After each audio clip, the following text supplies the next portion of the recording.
بسم اللہ الرحمن الرحیم۔ اللہ تعالیٰ کے نام سے شروع کرتا ہوں جو بڑا مہربان رحم والا ہے۔ السلام علیکم۔ امید کرتا ہوں اللہ تعالیٰ کے کرم سے آپ سب ٹھیک ہوں گے۔ آج میں آپ کو نبی کریم صلی اللہ علیہ وآلہ وسلم سے ایک عاشق بچے کا واقعہ سناتا ہوں۔ شیخ الاسلام حضرت علامہ احمد عثمانی رحمۃ اللہ علیہ فرماتے ہیں کہ میں اس زمانے میں حج کے بعد مدینہ منورہ گیا۔ ہم لوگوں نے کھانا کھانے کے بعد دسترخوان کو لے کر ایک ڈھیر پر جھاڑ دیا تاکہ روٹی کے بچے ہوئے ٹکڑے اور ہڈیوں کو جانور کھا لے۔ تھوڑی دیر کے بعد جب میں اپنے کمرے سے باہر نکلا تو یہ دیکھ کر حیران رہ گیا کہ ایک خوبصورت 9 سال کا بچہ ان ٹکڑوں کو چن چن کر کھا رہا ہے۔ مجھے سخت افسوس ہوا۔ بچے کو ساتھ لے کر قیام گاہ میں آ گیا اور اسے پیٹ بھر کر کھانا کھلایا، کیونکہ میں ایسی ہستی کے شہر میں تھا جو غریبوں کا والی اور غلاموں کا مولا تھا۔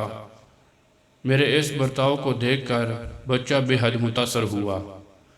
میں نے چلتے وقت اس سے کہا، بیٹے تمہارے والد کیا کرتے ہیں؟ اس نے کہا، میں یتیم ہوں۔ میں نے کہا، بیٹے میرے ساتھ ہندوستان چلو گے؟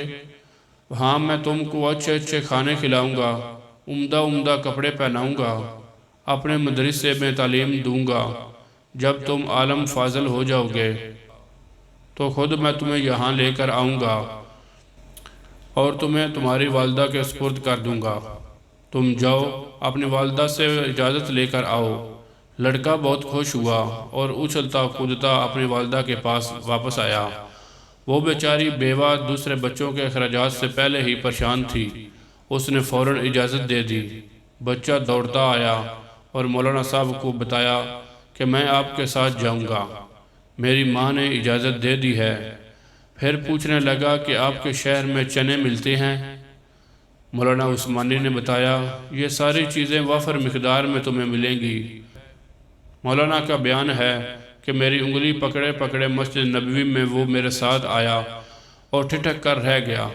سرکار دو عالم صلی اللہ علیہ وآلہ وسلم کے روضہ مبارک کو دیکھا اور مسجد کے دروازے کو، اور پوچھا، کیا یہ بابا یہ دروازہ اور روضہ بھی وہاں ملے گا؟ میں نے اس سے کہا، بیٹا اگر یہ وہاں مل جاتا تو میں یہاں کیوں آتا؟ لڑکے کے چہرے کا رنگ بدل گیا۔ میری انگلی چھوڑ دی۔ بابا تم جاؤ، اگر یہ نہیں ملے گا میں ہرگز اس دروازے کو چھوڑ کر نہیں جاؤں گا۔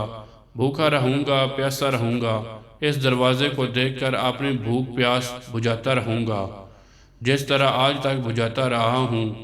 یہ کہہ کر بچہ رونے لگا اور اس کے عشق کو دیکھ کر میں بھی رونے لگ گیا۔